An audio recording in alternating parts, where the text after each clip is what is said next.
let's go around in an orderly fashion and discuss whether the 49ers should sign a running back or not.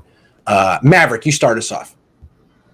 I think they definitely need to sign another running back. They have Raheem Mostert there, and we saw last year that he's not capable of going the full 16 games. It'd be great if he could in a lead back role because he's very explosive when he's on the field. But we saw a couple injuries took him out. If they got Wayne Gallman as a reserve, and I think he can do a lot of similar things to what Jeff Wilson Jr. has done in the past, but I don't know if he can necessarily take on that co-lead back role this year. And again, Trey Sermon, I think he'll be a great NFL running back, but I think it takes some time to get used to an NFL playbook, and it'll take him time to adjust to Kyle Shanahan's very intense playbook. And so I think they got to go out and find a guy, at least a pass catcher, in my opinion. Duke Johnson, Chris Thompson guy that are familiar with the playbook, be really inexpensive. Injury problems of their own, but I think they'd be good signings for a low price. I mean, I think they've already made all the moves with the understanding that Raheem Mostert and Jeff Wilson Jr. at one point or another were going to get injured. That's why they signed Wayne Gallman and still drafted 2 running backs as well. So we still have Hasty on the team, who I think could be, a serviceable like depth 4th or 5th. But I believe, Trey Sermon's going to be the starter. Mostert's going to come in. Gallman are going to come in spot duty. And then we still have, 1, 2, or 3 backs there as reserves that are still, people that either have been with the team or just drafted. So I think I think even with Wilson Jr. down, I think we always knew one of these guys was going to go down. I think the roster is still, stacked as far as the running back position. I think they need to bring in somebody else. They do need to sign somebody.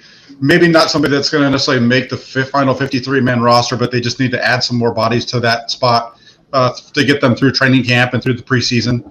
They always usually do that. So maybe even bringing back Austin Walter. Don't know what his situation is if he signed with somebody else. But, just something similar like that. They just need to have the bodies to get through training camp and get them to the season. Yeah, Jack, I would agree with that. The idea of bringing in bodies for camp is a necessity. I think you have to bring in somebody for depth. I agree that JaMychal Hasty becomes that 5th on the depth chart. And I believe that the 4 above him are pretty solidified there. When I look at the list of available free agents, it's not pretty. Duke Johnson is a great call, Mav. I think that is, at least you're bringing in a specific skill set with him, a pass catching skill set, so that you can address that. When you look at the rest of the list, it's not pretty. I mean, most of it has been picked over at this point. Gallman really stood out amongst all the others that were there. I would be fine. I know it's sort of a running joke, but I would honestly be fine with bringing in Frank Gore. I think that he is sitting over here on my wall, my other jersey, right? But he is a timeless wonder and would be great for the locker room. I know it's just a pipe dream. I know it won't happen. But when I look at the rest of the list, they're all camp bodies. So I say, yes, bring one in, but don't expect them to make the 53. Yeah, I think they should bring one in too, because even if you say Trey Sermon is the replacement, he's had injury issues in the past. He didn't play much in 2019. And it seems like Jeff Wilson Jr. did have a specific role on the team. He was the goal line back. He scored the touchdowns. He was the hard runner between the tackles. And I don't know that Duke Johnson replaces that. So I'm looking through the list of free agent running backs, and I have a name that's going to make you roll your eyes.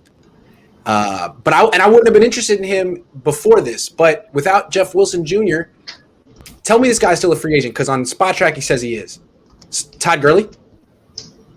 Okay, now let me sell you on Todd Gurley, okay? I know Todd Gurley has no snap left in his legs. I know that. He averaged last 3 years, he went from 4.9 yards per carry to 3.8 to 3.5. It's not good.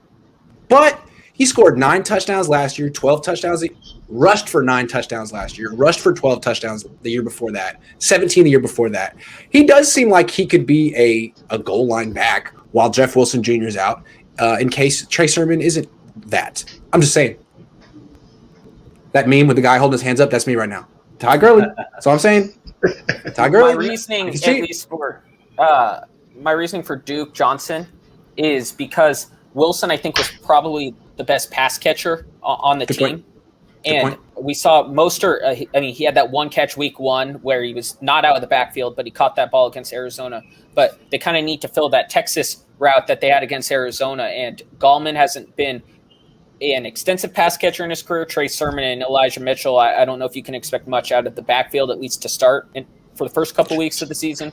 And so I think they just need to find that guy because that's what McKinnon was supposed to be when he signed and what he was to a degree last year. And I think they need to find that guy. But the Frank Gore thing, again, if they bring in a guy that can pass block on third down, that's just as valuable. So either way, I'm totally fine with getting a guy that can do that. And Gurley's also a pretty good pass catcher in his career. He's been used out of the backfield a lot with the Rams.